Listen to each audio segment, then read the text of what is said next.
Hey, freshman. Um, because this is the first mentor text we're doing for this research essay, I decided that I would read through it with you. And I've annotated it to kind of help you. This is an instructional read aloud. And so I'm going to read through the essay, and I'm not going to talk about every single highlight that I've made. But as I'm going through, you can make those highlights. I will also make this text available for you so that you can, get the annotations on your own, and then you'll know what you're supposed to be annotating. And then when you get to annotate your next couple mentor texts on your own, you'll know what to do. So, before you start, you're going to answer this question: what good writing techniques do you predict a research essay should have? We do that every single time we start mentor texts. And then it's the same that we've done before with the editorial. You're going to highlight the thesis statement in yellow, and quote sandwich stuff is in orange, and then analysis is in green, and then lots of comments on good writing techniques. And as you can see, I have lots and lots of comments. So this should be a pretty easy assignment. You just have to kind of follow along. So this is kind of a different research essay where they approach the research as I'm going to come up with a question, and then I'm going to spend my time trying to research that question. And it's something that I really want to know about. And before I read, I'm already noticing things. I'm noticing they have a heading. I'm noticing they have a colon format title right here. And I notice that they have a subtitle for part 1 right here. So then here's their first paragraph. Reading is a basic necessary skill that is irrefutably required to survive in the modern world. Since reading is so basic and so common, many people think that it's nothing special. They learn it from such a young age, it may seem like it's just not that big of a deal. Like a young scout finch, people of this mindset might say, I never loved to read. One does not love breathing. This might be interpreted to mean that reading is so rudimentary and obvious that you almost don't realize it's a skill you need or have. On the other hand, reading might be a completely different story for another section of humanity. This basic skill might have had a much bigger impact on their lives. So the author here is setting up this essay, setting up what their question is going to be. They haven't gotten to their thesis statement yet, but they're setting up what they need to get there. As young adult author Tahiri Mafi once wrote in her own novel, I spent my life folded between the pages of books. I am a being comprised of letters, a character created by sentences, a figment of imagination formed through fiction. As illustrated by this quote, for some, it might feel like reading is an integral and vitally important part of their world. So I had a whole bunch of stuff, right? I said, notice that the author writes in third person academic. I have the subtitles for each section. The author eases the reader into the essay. They don't just punch us in the face with the topic. And they use quotes in their introduction to kind of help illustrate the point. And this introduces the half of the topic. As was already stated, that's a nice transition. Most everyone can agree that reading is important and necessary for us to function day to day. It would be more than difficult to operate in society without the ability to read road signs, pay bills, or locate the family doctor's office. Though the importance of reading is universally accepted, a debate still exists that heats up forums and articles around the web. The question is this: does reading make you a better person? That's this author's thesis statement. So she took a little time to prep, and it's okay for the thesis statement to not be in your first paragraph. Normally, though, that's where it's usually going to end up. In an effort to clarify, it might be easier to define the terms of what this question means, which is a good thing, right? I said good idea. To start, this essay will not discuss reading as an incidental act, such as seeing the word Applebee's light up or noticing the slow children crossing sign. Here, reading will be qualified as a part-time activity, a habitual choice, not to be confused with a mandatory study of Romeo and Juliet in your 9th grade English class. And I said, that says, yeah. Second, the question is raised, what does it mean to be a better person? Though this too is a topic of much debate, this essay will explore 4 different aspects of the concept: mindfulness, compassion, kindness, and having a sense of common humanity. To prove that the ability to read is important to the world at large, one can examine literacy rates just from the past century in comparison to today's. The world literacy rate from 1918 was about 25%, and the rate from 2018 stands at 85%. The United States is one of the leading countries at 99% literacy as a standard rate for the nation. These statistics show just how much the world values reading as a skill. So we've introduced the topic, and now we're getting some background information, right? We need this background so that we understand the topic and that reading is important.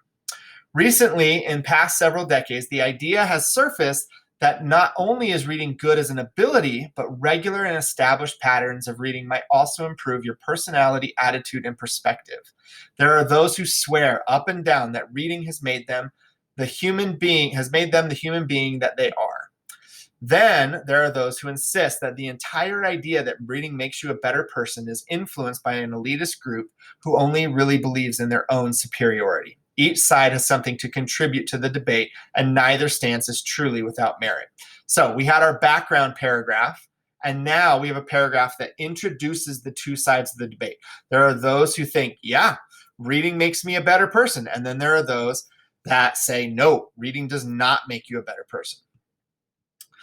Exploration of this topic can prove to have a huge impact on an understanding society. It can affect education, schools, or personal motivations. It has the potential to impact individuals, families, and communities, large and small, if proved even partially true. This essay will continue to delve deeper into both sides of the debate and into the potential repercussions or beneficial outcomes associated with the issue. It will also provide a more thorough examination of studies done on the same or related topics, and will let readers see how data can lead, that's a typo, can lead to a more conclusive stance. So this last paragraph is a transition into part 2, because once we get to part 2, this author is doing something entirely different. So this whole part 1 was introducing the issue. So we introduced the question, we talked about background and history, and then we introduced the 2 sides and we transitioned. So those are the 4 things that this author is doing in that part 1. So now we go to part 2. Is it possible? Can reading affect the components of your soul, who you are, or the foundation of your own humanity? I don't love starting with questions, but I guess it's okay that they're starting part 2 with them. So far, the world has yet to completely resolve this issue, but a few distinct views have arisen through the cacophonous debate. This essay will examine at least 3 of the most prominent opinions expressed by those involved. So this is once again an intro paragraph, but it's introducing part 2 and what part 2 will do in the essay. The first, as the title might suggest, is that reading does, in fact, have an incredible impact on who you are. I like that this author gives each side of their debate a name, a title, so that we as the reader understand where we are and aren't getting confused about the different sides. Though it is clear that there are many intellectual and linguistic benefits to reading, many researchers hold firm to the idea that reading can impact you on a deeper and more personal level. This deeper impact occurs during a process called transformation.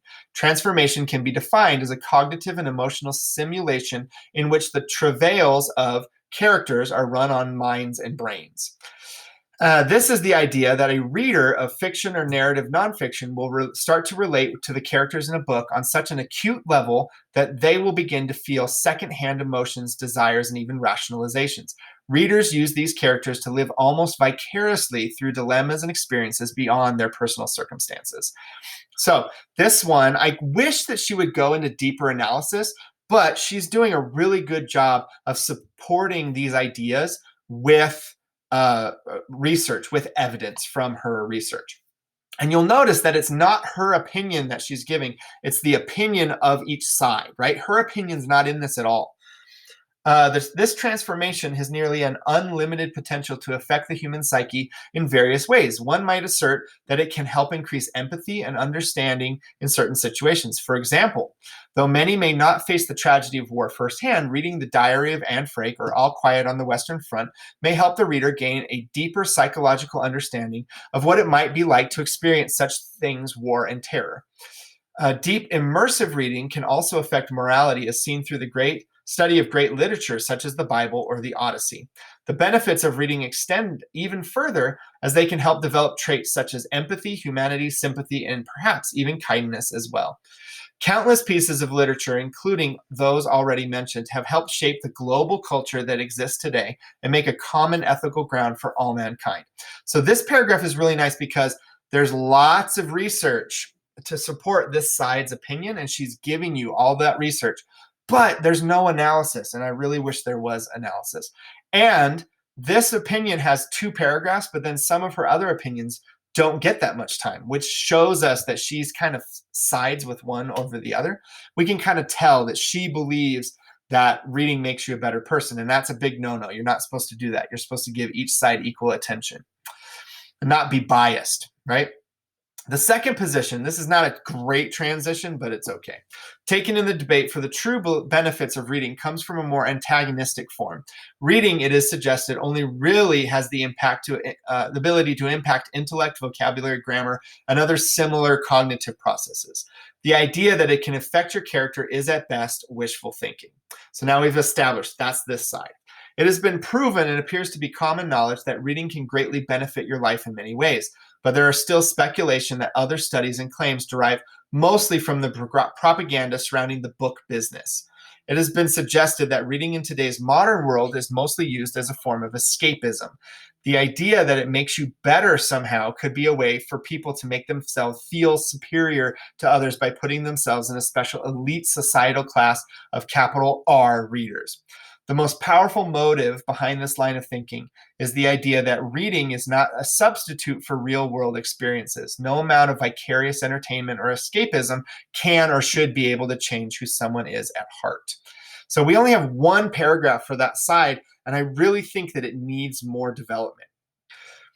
It kind of shows us that she believes this side up here. At last, the third and final viewpoint discussed in this conflict suggests as an alternative to the whole idea. Perhaps it's not the idea of reading itself that makes you a better human being, but possibly it is the story that they hold. The stories, the content, what is actually being conveyed could be the source of all that character and moral development. This idea is proposed by many, but in the words of young adult author Maggie Stiefvater, a book is just words, a movie is just images. These things can't change you, only the story can. The idea of transportation, it seems, can be attributed to more than just sew binding in a printing press, as suggested in the previously mentioned study. People's own private inner worlds can be influenced through stories.